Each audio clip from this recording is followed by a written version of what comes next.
Hello students, कैसे हैं। मुझे लगता है आप सभी लोग ठीक होंगे। आज मैं क्लासरूम मैनेजमेंट पर वीडियो बना करके लाया हूं।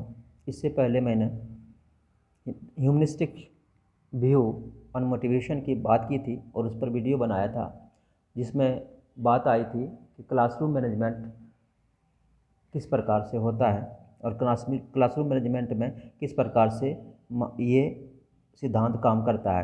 तो इसीलिए मुझे लगा कि क्लासरूम मैनेजमेंट पर ही एक वीडियो बनाया जाए और वही आज मैं प्रयास कर रहा हूँ। तो क्लासरूम मैनेजमेंट क्या है, इसको जानने से पहले हम लोग मैनेजमेंट को जान लें कि मैनेजमेंट क्या है, जिसे हम हिंदी में प्रबंधन कहते हैं। प्रबंधन क्या है? तो हम प्रबंधन कहा जाता है कि प्रबंधन किसी भी संस्था का मस्तिष्क कहलाता है। प्रबंधन के द्वारा शिक्षण तथा अधिगम के लिए न केवल मानवीय तथा भौतिक संसाधनों की व्यवस्था की जाती है, अपितु उनमें इस प्रकार परस्पर समन्वय किया जाता है जिससे वांछित उद्देश्यों की सहज प्राप्ति हो सके। या यूँ कहें कि जो हमारा डिजायर्ड ऑब्जेक्टिव है उसको प्राप्त करने के लिए हमें प्रबंधन की बहुत आवश्यकता होती है। इसीलिए प्रबंधन को किसी भी संस्था का मस्तिष्क कहा जाता है। प्रबंधन के द्वारा ही हम किसी भी अधिकारियों का या व्यक्तियों का उत्तरदायित्व निर्धारण करता है या उसके रैंक को निर्धारित करते हैं। प्रबंधन के द्वारा ही हम किसी भी नीति निर्धारण तथा योजना निर्माण का कार्य करते हैं। कोई भी नीति बनानी होती है या कोई भी योजना का निर्माण करना होता है तो वो प्रबंधन के द्वारा ही सफल हो पाता है। इसीलिए प्रबंधन को परिभाषित करते हुए हम कह सकते हैं कि प्रबंधन सतत निर्णय निर्माण में लगा रहता है तथा इसके क्रियान्वयन का प्रयास करता है। इसको हम अंग्रेजी में इस प्रकार कह सकते हैं, management of any organisation takes decision continuously and seeks to it that the decision are complemented to achieve the goal. मतलब प्रबंधन सतत या हमेशा निर्णय का निर्माण करता है तथा उसको किस प्रकार से कार्य के रूप में कर पाए, उसको किस प्रकार से कार्य रूप में अमल में ला पाए, उसका प्रयास करता रहता है।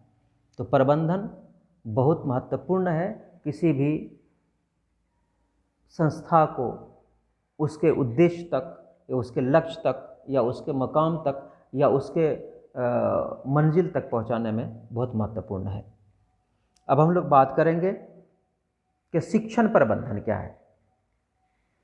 जिस प्रकार से प्रबंधन हर संस्था के लिए आवश्यक है, उसी प्रकार से शिक्षण प्रबंधन भी शिक्षा के लिए आवश्यक है। जैसा कि हम लोग जानते हैं कि शिक्षा क्षेत्र में तकनीकी के आने के बाद प्रबंधन का महत्व बढ़ गया है। हम लोग प्रबंधन की बात तभी करने लगे हैं शिक्षा में जब हम शिक्षा में तकनीकी का प्रवेश पाते हैं। इसीलिए कहा जाता है कि शिक्षा क्षेत्र में तकनीकी के आने के बाद इस क्षेत्र में शिक्षण प्रबंधन का महत्व और अधिक बढ़ गया है। अब शिक्षण के संबंधित कार्यों तथा विभिन्न कार्यक्रमों में भी प्रबंधन का महत्व बढ़ने लगा है।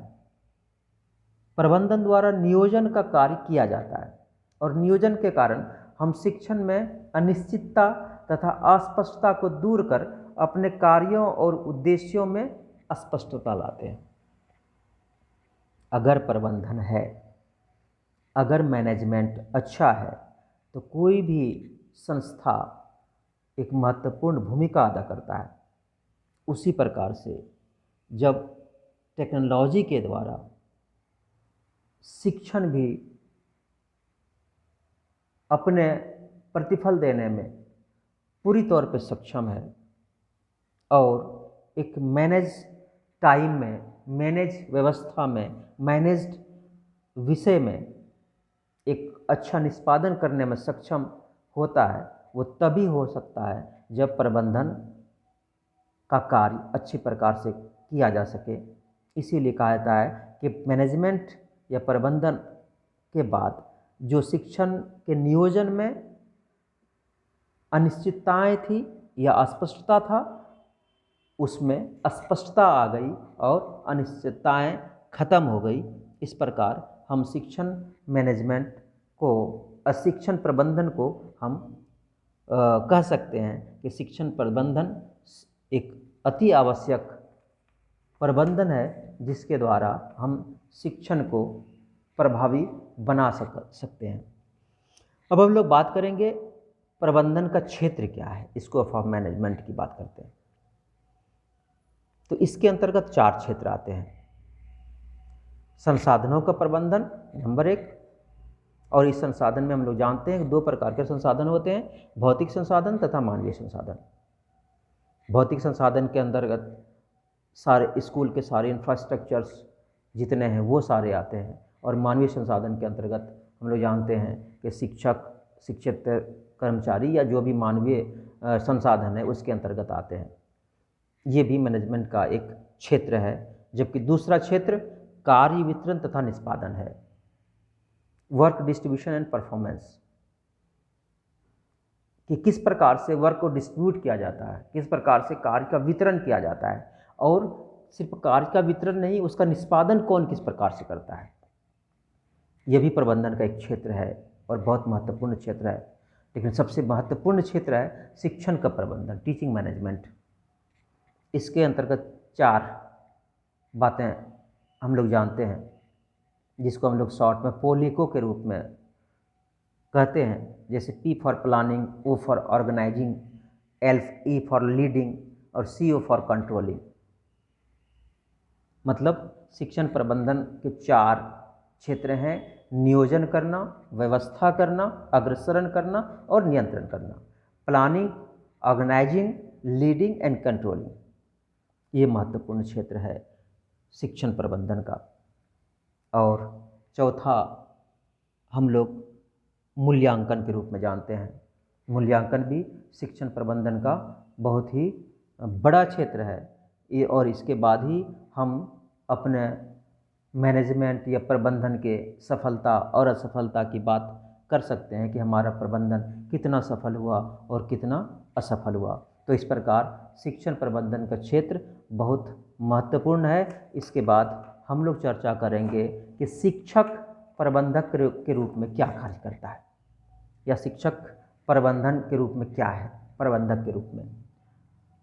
तो हम लोग जानते हैं कि शिक्षण प्रबंधन शिक्षण अधिगम प्रक्रिया को अधिक प्रभावी बनाता है, और सिर्फ प्रभावी ही ना बनाता है बल्कि उद्देश्यपरक भी बनाती है।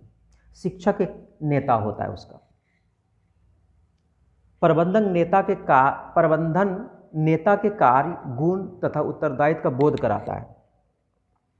प्रबंधन से नेता की कार्य दक्षता में वृद्धि होती है, और स्वाभाविक सी बात है कि प्रबंधन में केवल अधिकार ही शामिल नहीं है, अपितु उसमें वैज्ञानिक चिंतन, व्यवस्थापन, दिशा निर्देशन तथा नियंत्रण आदि भी शामिल होती है।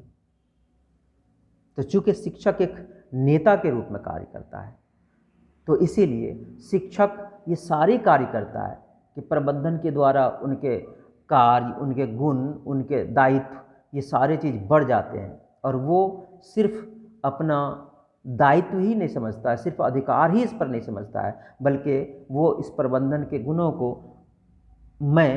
वैज्ञानिक चिंतन, व्यवस्थापन, दिशा निर्देशन और नियंत्रण को शामिल करते हुए इस शिक्षण प्रबंधन को आगे बढ़ाता है। अब हम लोग बात करेंगे प्रबंधक के रूप में इसके कार्य क्या है शिक्षक के। जैसा कि हम लोग जानते हैं कि पहला काम विद्यालय की निर्धारित नीतियों का क्रियान्वयन करना।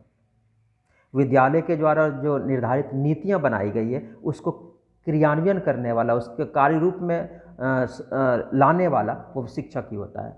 दूसरा काम कक्षा प्रबंधन करना, जो हम लोग क्लास मैनेजमेंट की बात करना चाह रहे हैं। कक्षा प्रबंधन करना शिक्षक का काम है। तीसरा काम विद्यालय की सामान्य गतिविधियों का प्रबंध करना। विद्यालय में जो सामान्य गतिविधियां होती है, जो हम लोग को करिकुलर एक्टिविटीज़ के रूप में भी जानते हैं, ये सारे प्रबंधन का काम या सारी गतिविधियों का काम ये शिक्षक ही करता है। चौथा कार्य समाज के विभिन्न अंगों, अभिभावकों, छात्रों से संपर्क स्थापित करना भी काम वो शिक्षक का है। शिक्षक ही है जो इसके स्कूल और छात्र या अभिभावकों के बीच पुल का कार्य करता है। इसलिए इन सारे इन शिक्षक के इन शिक्षा के अंगों से संपर्क स्थापित करना शिक्षक का ही काम है। पांचवा, पाठ्यक्रम आयोजन का प्रबंधन, ये भी शिक्षक का महत्वपूर्ण काम है। छठा, मूल्यांकन का प्रबंध करना, ये भी शिक्षक का महत्वपूर्ण काम है। सातवां काम, छात्रों के मूल्यांकन और प्रवन्यन का प्रबंध करना। आठवां काम, शिक्षक कक्ष की आंतरिक साज सज्जा का भी प्रबंध करता है कि जैसे ही क्लास के अंतर्गत उसकी जो साज सज्जा है वो किस प्रकार से होना चाहिए, क्योंकि उससे वातावरण प्रभावित होती है और शिक्षक एक वातावरण बनाने में बहुत महत्वपूर्ण भूमिका अदा करता है। नवा, छात्रों के शारीरिक और मानसिक विकास के लिए विभिन्न क्रियाओं का प्रबंध करना। छात्रों के शारीरिक और मानसिक विकास के लिए भी वो किस प्रकार से कार्य कर सकता है, ये प्रबंध करना भी शिक्षक का काम है। अब हम लोग बात करते हैं कि कक्ष प्रबंधन क्या है जो शिक्षक करता है। कक्ष प्रबंधन कौशल शिक्षक के ऐसे व्यवहार हैं जिसके द्वारा शिक्षक प्रभावशाली शिक्षण अधिगम प्रक्रिया हेतु उचित कक्षा वातावरण उत्पन्न करता है तथा छात्रों के व्यवहार को नियंत्रित करते हुए उसका ध्यान विषय वस्तु की ओर आकर्षित करता है तथा कक्षा के अंत तक उसे बनाए रखता है। बहुत महत्वपूर्ण काम शिक्षक का है। कक्ष प्रबंधन के लिए ये महत्वपूर्ण है कि शिक्षक अपने कौशल के द्वारा किस प्रकार से छात्रों के और कक्ष के वातावरण पर नियंत्रण और छात्रों के व्यवहार पर नियंत्रण स्थापित करे और छात्रों को विषय वस्तु पर आकर्षित करे और तब तक आकर्षित करता रहे जब तक कि उद्देश्य की प्राप्ति ना हो जाए। और इस कौशल के रूप में शिक्षक का कार्य है और जो वो करता है किस प्रकार करता है। नंबर 1, अधिगम रोचक बनाना। जितना अच्छा अधिगम, जितना अच्छा विषय वस्तु रोचक होगा उतना ज़्यादा छात्रों के व्यवहार और वातावरण शिक्षक के पक्ष में होगा और उद्देश्य की प्राप्ति में महत्वपूर्ण होगा। दूसरा, अधिगम उद्देश्यपूर्ण बनाना। अधिगम जब तक कि उद्देश्य पूर्ण नहीं होगा तब तक कोई भी अधिगम परिणाम देने वाला नहीं हो सकता। इसीलिए छात्र का ध्यान आकर्षण भी उद्देश्य के अनुरूप चलना ही है। तीसरा काम शिक्षक का उद्देश्य प्राप्ति के लिए प्रेरित करना। कक्ष सिर्फ शिक्षकों के कौशल और शिक्षकों के इनेबिलिटी पर नहीं चल सकता है। जब तक के उद्देश्य की प्राप्ति तब तक नहीं हो सकती जब तक के छात्र भी शिक्षक के क्रियान्वयन में या शिक्षकों के कार्य में शामिल होकर के प्रेरित होकर के उद्देश्य प्राप्ति के लिए प्रयास न करें। इसीलिए तीसरा काम है कि शिक्षक हमेशा छात्र को इस बात के लिए प्रेरित करता रहे कि तुम्हें उद्देश्य की प्राप्ति करनी है। चौथा काम, छात्र शिक्षक अंतःक्रिया प्रसाद करना। ये बहुत महत्वपूर्ण है कि जब तक इंटरेक्शन टीचर स्टूडेंट के बीच नहीं होगा तब तक शिक्षण कार्य एकांगी हो जाएगा। शिक्षक अपना पढ़ाएगा और छात्र अपनी काम करेगा। पांचवा काम, अनुशासनहीनता पर नियंत्रण रखना। किस प्रकार से अनुशासन। और छठा काम, वांछित व्यवहारों का पुनर्बलन। अनुशासनहीनता पर नियंत्रण रखना छात्रों का बहुत महत्वपूर्ण कार्य है, क्योंकि जब तक छात्र के अनुशासनहीनता पर शिक्षक नियंत्रण स्थापित नहीं कर सकता है तो कक्ष का वातावरण उत्तम नहीं हो सकता है और उद्देश्य की प्राप्ति होना मुश्किल हो जाता है। छठा काम, वांछित व्यवहारों का पुनर्बलन। ये छात्रों के द्वारा जो व्यवहार होते हैं, जो भी व्यवहार किए जाते हैं, वो उसमें कौन से डिजायरेबल है, कौन सा व्यवहार वांछित है, ये एक शिक्षक अच्छी तरह से जान सकता है और किसी भी धनात्मक व्यवहार को प्रमोट करना, उसके लिए बच्चों के को पुनर्बलित करना, ये शिक्षकों का बहुत बड़ा कार्य है, ताकि छात्र अपने व्यवहारों को अच्छे व्यवहारों को बारंबार कर पाए और एक अच्छा वातावरण का निर्माण करते हुए अपने शिक्षण के या अपने शिक्षा के उद्देश्यों की प्राप्ति अच्छे से कर पाए। इसलिए ये कक्ष प्रबंधन एक शिक्षक के लिए बहुत महत्वपूर्ण है और ये पूरा प्रबंधन एक शिक्षक के कौशल पर निर्भर करता है कि वो किस प्रकार से अपने व्यवहार और छात्रों के व्यवहार पर नियंत्रण रखते हुए उद्देश्य की प्राप्ति कर पाए। धन्यवाद।